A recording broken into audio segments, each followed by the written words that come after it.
एक व्यक्ति होता है, वो अपनी फैमिली 4 बच्चों को लेकर, अपनी पत्नी को लेकर अपनी बहन के यहाँ पर शादी समारोह के अंदर शामिल हो जाता है, जिसके बाद नाच गाने होते हैं और फिर शाम ढलती है तो उनकी भांजा होता है, भांजे की जो पत्नी होती हैं वो उनकी पत्नी से कहने लगती हैं कि तुम्हारे पास 4 बच्चे हैं, वो छत पर सो नहीं पाएंगे, एक काम करो तुम हमारे कमरे के अंदर सोने के लिए चले जाओ। जिसके बाद वो महिला उस कमरे के अंदर अपने बच्चों को लेकर सोने के लिए चली जाती हैं, लाइट बंद कर देती हैं और दरवाज़ा खुला रखकर वो वहीं पर सो जाती हैं।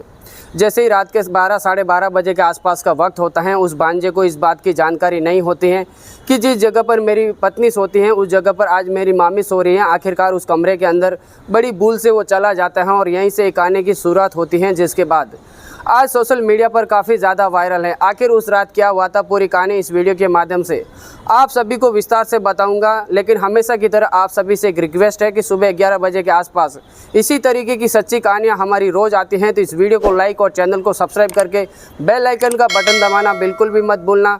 नमस्कार, मैं रमजान सैया और आज की सच्ची घटना जो मैं आपको सुनाने जा रहा हूँ, दरअसल उत्तर प्रदेश का एक ज़िला लगता है शाजापुर और यहीं पर एक थाना लगता है कुआ थाना। यहीं के आसपास एक छोटा सा गांव होता है, उस गांव का नाम बटपुरा चंदू होता है और यहीं के रहने वाले बलराम, जिनकी उम्र 27 साल के आसपास की होती है, उनकी शादी पूजा नाम की एक महिला के साथ जो है 2013 के अंदर उनकी शादी हो जाती है। और शादी के बाद बलराम और उनकी पत्नी पूजा पति पत्नी की तरह रह रहे होते हैं। बलराम के घर पर उनकी एक दादी होती हैं और फिर उस घर परिवार के अंदर बलराम अपनी मेहनत मजदूरी करके घर चला रहा होता है। धीरे धीरे वक्त बीता है और वक्त बीतने के साथ ही बलराम को पहले एक लड़की होती है जिनकी उम्र 7 साल की हो जाती है, जिसके बाद एक परी नाम की लड़की होती है जिसकी उम्र 3 साल के आसपास की हो जाती है और फिर उनका एक लड़का होता है जिसकी उम्र 5 साल के आसपास की होती है, उनका नाम पवन होता है और सबसे बड़ा छोटा एक बेटा होता है जिसकी उम्र 2 साल के आसपास की होती है। बलराम का एक भाई होता है जिसका नाम राजू होता है, वो पैर से विकलांग होता है। बलराम और राजू के बीच में काफ़ी ज़्यादा अच्छी गहरी दोस्ती होती है, वो भाई नहीं बल्कि दोस्त की तरह रहते हैं। लेकिन राजू एक पैर से विकलांग होता है, लेकिन अपने घर की पारिवारिक स्थिति और पत्नियों का आपस में झगड़े की वजह से राजू अपने भाई के घर से 30 मीटर की दूरी पर जो है अपनी झोपड़ी बनाकर रहने लग जाता है और इसी तरीके से इनका वक्त बीत रहा होता है। और धीरे धीरे जैसे जैसे वक्त बीत रहा होता है तो उत्तर प्रदेश के अंदर जिला हरदोई के अंदर पियानी थाना के अंदर एक सैलमपुरा टरा गाँव होता है। उसी गाँव के अंदर बलराम की एक बहन ससुराल जाती हैं तो वहीं पर उनकी एक ननद की शादी होती है। तो बलराम अपने परिवार को लेकर 4 बच्चे और पत्नी को लेकर उस शादी समारोह के अंदर 2 दिन पहले ही शामिल हो जाते हैं, जिसके बाद नाच गाने होते हैं। इसी तरीके से वक्त बीत रहा होता है। वक्त बीतने के साथ बलराम का एक भांजा होता है जिसका नाम आदेश होता है और आदेश की पत्नी मंजू, जिनकी शादी 2011 में हो जाती हैं। अभी उस वक्त जो है 2023 का समय चल रहा था, लेकिन 2 साल पहले आदेश की शादी मंजू के साथ जो है 2021 में हो जाती है। अब मंजू जो है पूजा के पास आती हैं, जो बलराम की पत्नी होती हैं। अब शाम का वक्त होता है, जैसे ही उसके पास आकर उसे कहती हैं कि तुम्हारे पास 4 बच्चे हैं और तुम छत पर सो नहीं पाओगे, तुम एक काम करो हमारे कमरे में चले जाओ, यहाँ पर सो जाना और हम लोग जो हैं अपने घर की छत पर सो जाएंगे। तुम्हारे बच्चे गिर भी सकते हैं, उन्हें लग भी सकते हैं, इसीलिए तुम हमारे घर के कमरे के अंदर जाकर सो जाओ, हम लोग जो हैं यहाँ पर ऊपर की तरफ चले जाएंगे। और इस बात की जानकारी जो है आदेश को बिल्कुल भी नहीं होती है, जो बलराम का भांजा होता है उसे कानों कान खबर नहीं होती है कि आखिरकार मेरी पत्नी जो मंजू जिस कमरे के अंदर सोती हैं उस जगह पर आज मेरी मामी सो रही हैं। रात के 12 बजे के आसपास का वक्त होता है। आदेश हमेशा की तरह अपनी तमन्ना लेकर उस कमरे के अंदर चले जाता है, जिसके बाद लाइट बंद होती है। उसे बिल्कुल भी पता नहीं होता है। जैसे ही अपनी मामी के पास जाकर सो जाता है वो अपनी पत्नी समझकर, और फिर उसके साथ जो है उसी तरीके से करने लगता है जिस तरीके से अपनी पत्नी के साथ वो हमेशा कर रहा होता है।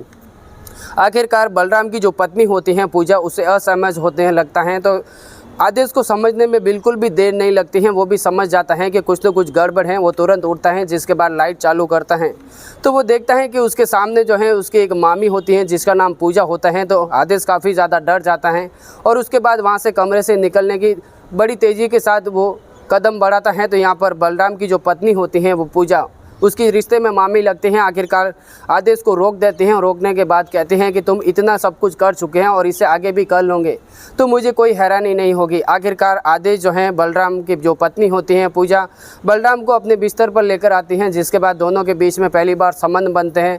और संबंध बनने के बाद जैसे ही अगली सुबह होते हैं तो अब आदेश जो है पूजा के सामने मुंह छुपाने की कोशिश करता है, लेकिन पूजा कहती हैं कि बलराम कोई प्रॉब्लम नहीं है, आखिर तुमने जो है गलती से किया था, लेकिन हमने जो है सच मानकर भी किया है, इसमें कोई प्रॉब्लम की बात नहीं है, इसमें कोई तकलीफ़ की बात नहीं है।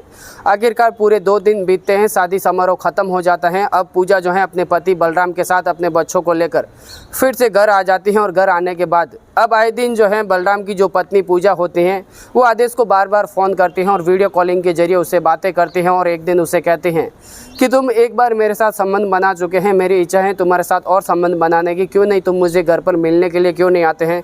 तो आदेश कहता है कि ठीक है, मैं तुम्हें जो है तुम्हारे घर पर मिलने के लिए आऊँगा। एक दिन आदेश उसके घर पर जाता है, यानी बलराम के अपने मामा के यहाँ पर जाता है, जिसके बाद अपने मामी के साथ मिलता है, बातचीत करता है। जैसे ही मामा काम पर चले जाता है तो आदेश अपनी मामी के साथ फिर से जो है संबंध बनाते हैं और इसी तरीके से इनका सिलसिला चल रहा होता है, जो कि अब रुकने का नाम नहीं लेता है।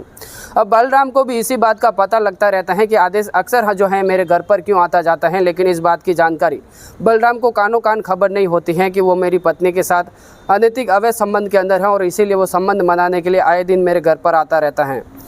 इसी तरीके से धीरे धीरे वक्त बीत रहा होता है और वक्त बीतने के साथ 28 जनवरी 2026 के दिन एक दिन राजू अपने भाई के साथ काम पर जाता है बलराम के साथ, और शाम को जब वह घर पर लौट रहे होते हैं तो वो देखते हैं कि गांव के अंदर एक भागवत कथा चल रही है और भागवत कथा को सुनने के लिए राजू अपने भाई बलराम से कहते हैं कि क्यों नहीं हम भागवत कथा सुनकर थोड़े टाइम के बाद घर पर चले जाएंगे। तो बलराम कहता है अपने भाई राजू से कि कोई बात नहीं, हम लोग यहाँ पर बैठकर जो है थोड़े टाइम भागवत कथा सुनते हैं, जिसके बाद अपने घर पर चले जाएंगे।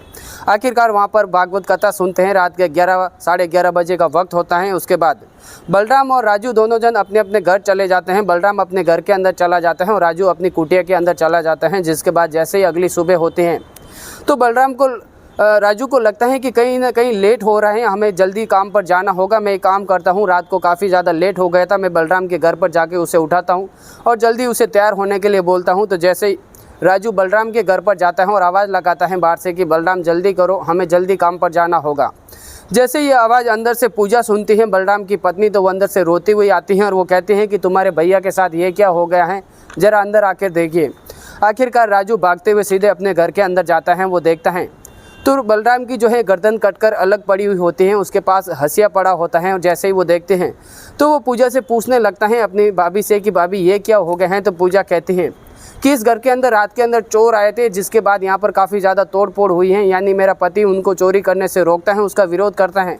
तो वो लोग जो है मेरा पति बलराम की गर्दन काट कर जो है चले जाते हैं और इसी तरीके से मैं रात भर से रो रही हूँ और जैसे ही मैं तुम्हारी आवाज़ सुनती हूँ तो फिर मैं रोकर बाहर आती हूँ। जैसे ये बात राजू सुनता है सीधा 112 नंबर पर कॉल करता है, जिसके बाद पुलिस को बुला लेता है। पुलिस मौका वारदात पर पहुँच जाती है। अपनी टीम SP दीक्षा, प्रदीप और CO परवीन मलिक अपनी टीम को लेकर जो है SFL की टीम के साथ, फोरेंसिक टीम के साथ सभी लोग मौका वारदात पर पहुंच जाते हैं। जिसके बाद उस डेड बॉडी को अपने कब्जे में कर लेते हैं और डेड बॉडी को पोस्टमार्टम की रिपोर्ट के लिए भेज देते हैं। वहां पर पड़ा हंसिया को भी अपने गिरफ्त में कर लेते हैं। अपने जब्त करने के बाद जैसे ही आसपास के लोगों को पूछताछ करते हैं, जैसे ही अपने केस को पुलिस आगे बढ़ा रही होती है, आसपास के लोगों से भी पूछताछ होती हैं और जैसे ही बलराम के घर परिवार वालों के साथ भी पूछताछ करी होती है, तो सबसे बड़ी एक बेटी होती है जिसके नाम कांति होती है। कांति अचानक पुलिस को ये कहने लगती हैं कि रात के समय मेरे घर पर एक तो मेरे मामा आए थे, उनके साथ जो हैं कुछ लोग और भी आए थे, जिसके बाद मेरे पिता के साथ जो हैं बलराम के साथ वो कुछ कर रहे थे। और जैसे ही मेरी नींद खुलती है मैं अपनी मम्मी से पूछती हूँ तो वो कहते हैं तुम्हारे पिता की तबीयत ख़राब है और तुम्हारे पिता को जो है एक इंजेक्शन लगाया जा रहा है, डॉक्टर आए हैं।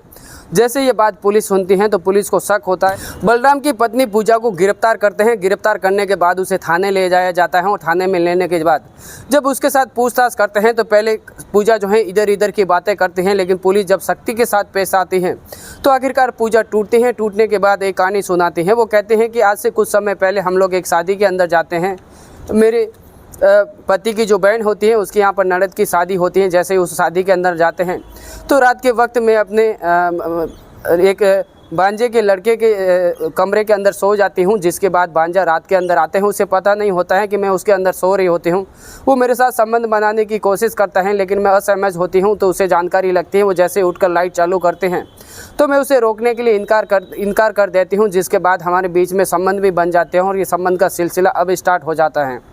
अब आए दिन मैं फ़ोन पर बातें करती हूँ, वीडियो कॉल करती हूँ, जिसके बाद आदेश को हमेशा मेरे घर पर बुलाती हूँ। मेरा पति काम पर चला जाता है तो हम दोनों आपस में संबंध बना रहे होते हैं। इसी तरीके से ये सिलसिला चल रहा होता है। लेकिन एक दिन बलराम को इस बात की जानकारी लग जाती है कि आखिरकार मैं जो है आदेश के साथ संबंध बना रही हूँ। एक दिन हमें जो है आपत्तिजनक स्थिति के अंदर देख लेता है तो बलराम काफ़ी ज़्यादा गुस्सा हो जाता है, जिसके बाद हमें हड़का देता है और वो हमारे ऊपर काफ़ी ज़्यादा गुस्सा करते हैं। मेरे प्रेमी आदेश के साथ जो है मैं अपने बच्चों को छोड़कर भाग जाती हूँ, जिसके बाद घर परिवार वालों से समझाने की वजह से मैं वापस अपने घर पर आकर रहने लग जाती हूँ। लेकिन 8 महीने पहले फिर इसी तरीके से एक बार फिर बातचीत होती है, हमारे बीच में झगड़ा होता है तो मैं फिर आदेश के साथ इसी तरीके से भाग जाती हूँ और इसी तरीके से मैं 3 बार मेरे प्रेमी के साथ में भाग जाती हूँ। लेकिन आखिरकार मेरा पति हमेशा मुझे रोकने की कोशिश करता है। अब यहाँ पर आदेश को भी मेरे घर पर आने नहीं देते हैं। इसी वजह से मैं काफ़ी ज़्यादा परेशान हो जाती हूँ और इसी तरीके से आदेश भी मेरे ऊपर काफ़ी ज़्यादा खुश होता है, क्योंकि वो अपनी पत्नी से भी खुश नहीं हो पाता है, उससे ज़्यादा खुश मेरे से होता है। तो इसी तरीके से वो मेरे साथ भी बार बार भागता है, वो मुझसे काफ़ी ज़्यादा प्यार करता है और इसी तरीके से हमारा सिलसिला चल रहा होता है। लेकिन अब मेरा पति जो है बीच में रोड़ा बनने लग जाता है और मुझे बार बार रोकने टोकने की कोशिश करने लगता है। तो मैं मेरे प्रेमी आदेश से एक दिन मैं कहती हूँ कि तुम जो है मेरे पति को इस दुनिया से हमेशा हमेशा के लिए हटा दो। वो मुझे बार बार रोकने की कोशिश कर रहे हैं, तुम्हारे साथ मुझे संबंध भी नहीं बनाने दे रहे हैं, नहीं तुमसे मुझे मिलने दे रहे हैं, नहीं फ़ोन पे बात करने दे रहे हैं। आखिरकार आदेश अपने दोस्त को लेकर एक दिन उनके घर पर आते हैं 28 जनवरी 2026 के दिन। और जैसे ही उसके घर पर आते हैं, रात का समय होता है, बलराम अब सो रहा होता है जैसे ही जागरण के अंदर से, यानी जब भागवत कथा सुनकर जब वो लौटता है घर पर और जैसे ही गहरी नींद के अंदर सो जाता है तो आदेश अपने दोस्त के साथ एक हंसिया लेकर आता है, जिसके बाद उनकी पत्नी उसका पैर पकड़ती है और उसका गला जो है फट से काट कर अलग कर देते हैं और इसी तरीके से वो दोनों लोग गायब हो जाते हैं। लेकिन उसी वक्त उनकी एक बेटी 7 साल की होती है, वो सब नज़ारा देख रही होती हैं। जब वो अपनी माँ से पूछने की कोशिश करती हैं तो उसकी माँ कहते हैं कि तुम्हारे पिताजी की तबीयत सही नहीं है, उसे इंजेक्शन लगाए जा रहा है, तुम सो जाओ। लेकिन उनकी लड़की सब कुछ देख रही होती हैं और इसी के ज़रिए पुलिस आखिरकार आदेश को भी गिरफ्तार करती हैं, पूजा को भी गिरफ्तार करती हैं। जो आदेश का एक दोस्त होता है जो इस हत्या में साथ देता है, उसको भी गिरफ्तार करके थाने में लाकर उनके खिलाफ कड़े से कड़े मुकदमा दर्ज करती हैं और मुकदमा दर्ज करने के बाद उसे हमेशा हमेशा के लिए जेल की सलाखों के पीछे भेज देती हैं। ये कहानी अभी जो है सोशल मीडिया पर काफ़ी ज़्यादा वायरल हो रही है। अगर आप देखना चाहते हैं तो हर एक वेबसाइट पर आपको ये कहानी देखने के लिए मिल सकती है। इसी तरह की क्राइम की कहानियाँ हर रोज़ सुनना चाहते हैं तो इस वीडियो को लाइक, चैनल को सब्सक्राइब करना बिल्कुल भी मत भूलना। आज की कहानी सुनाने का मकसद हमें किसी को ठेस पहुंचाना नहीं, किसी को तकलीफ पहुंचाना नहीं, बल्कि आप जहां भी रहते हैं सेफ रहिए, सुरक्षित रहिए और सावधान रहिए। चलते हैं कमेंट्स की ओर। तो डॉक्टर AK अग्निहोत्री उत्तर प्रदेश से हमारी वीडियो देखते हैं, मुश्ताक खान पाली राजस्थान से, यश इलाहाबाद से और कार्तिक पंड्या बनारस से हमारी वीडियो देखते हैं। आप सभी को तहे दिल से बहुत बहुत धन्यवाद। मिलते हैं आपसे अगली वीडियो के अंदर, तब तक के लिए दीजिए हमें इजाज़त। जय हिंद, जय जवान।